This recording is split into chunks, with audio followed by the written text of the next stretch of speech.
Long ago, in a quiet forest near Ayodhya, lived a devoted son named Shravan Kumar. His parents were old, frail, and blind, unable to move about on their own. Yet they never felt helpless, for Shravan was their eyes, their hands, and their greatest strength. Every day he cared for them with deep love, treating their needs as his foremost duty. One day, his parents expressed a long cherished wish. They wanted to go on a pilgrimage to holy places along the sacred rivers of India. Though poor and without any means of transport, Shravan did not hesitate.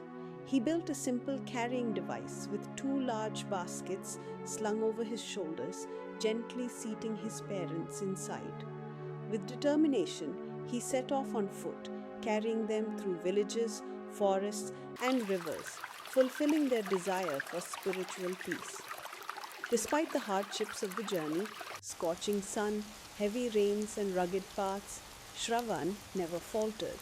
His only joy was to see the faint smiles on his parents' faces as they listened to temple bells, sacred chants, and the flowing waters of the holy rivers.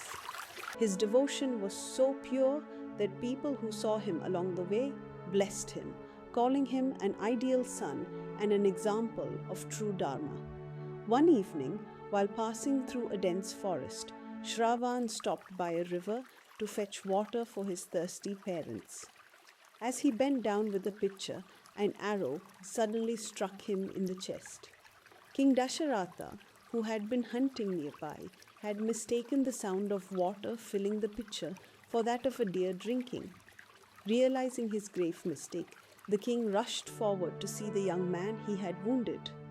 Shravan, though in unbearable pain, thought not of himself, but of his helpless parents waiting nearby. With trembling words, he begged the king to carry water to them and tell them what had happened. When the blind couple heard the dreadful news, their grief knew no bounds.